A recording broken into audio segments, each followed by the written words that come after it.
Wow, shiny ni. Sama-sama. Okay, macam mana macam Hai, nak jai King. Siapa nak ikut? Tapi dah sampai. Haha. Let's go. Korang kita nak penat dah boleh balik. Padahal baru jalan-jalan.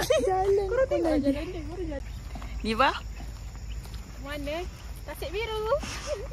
Tapi dah penat lah. padahal jalan simen. Ya.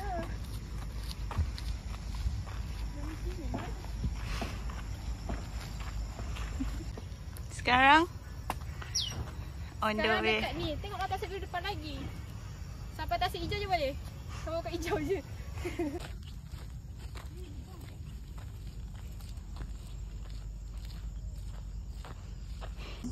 Baru tak tahu berapa kilometer. Tersadar dah duduk. Dah penat. Dia tak ada exercise. Kita pun tak ni kan. Mama.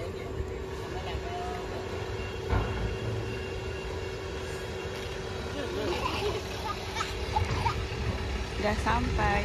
Yeay. Finally.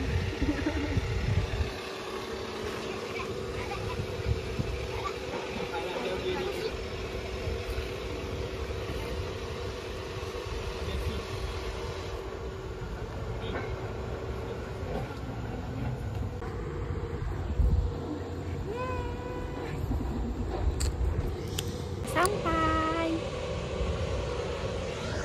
Nampak tak? Vlogger tak menjadi.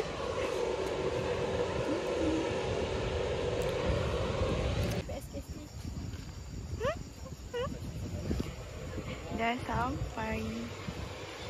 Lawa sikit area sini. Yes, outfit cantik. Macam mana? Ini satu. Kaki ni dua.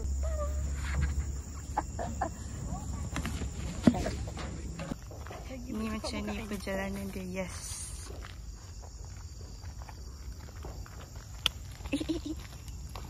Over kan guna kayu ni, tapi tak apa. Sebab saya beginner. Kat depan tu Diva. Hai. Elok-elok.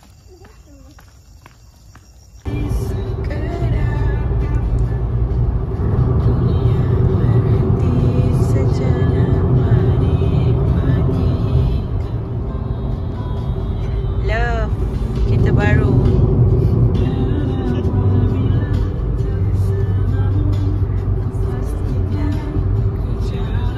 Kafe bulan ni habis pi. Susah. Dia kena review dah lesson dah tak. 30 lebih kan? Tak ingat lah berapa. Setahun lah. Kalau 2 tahun. Tapi OMG, saya tak pernah pegang steering pun. Alih-alih lesson pi dah habis. Kafe ni kita jarang. Kat mall je. Dah tak tahu kat mall. Ni bagian bawah lah.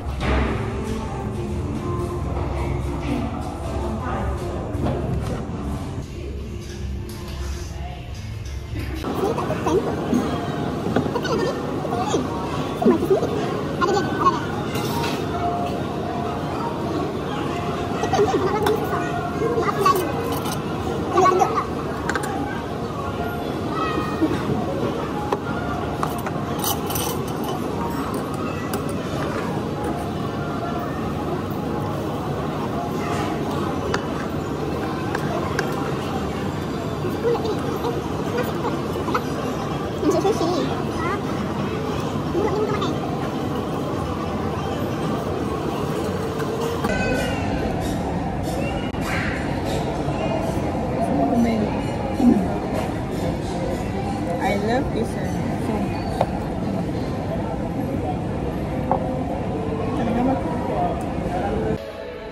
This is our food. Okay, harga dia. Harga dia jangan beli lah. Harga dia neneng. Love tak love? Okay, jom makan. Makan. Makan. Asal? Want to go. Dia macam Betul ke? Berketul-ketul. Dia taklah, dia mango pure. Mango pure. Ha. Dia bukan yang buruk lah tak. Boleh lah tu asal ada.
Sudah jauh tambah-tambah urusan, terima juga.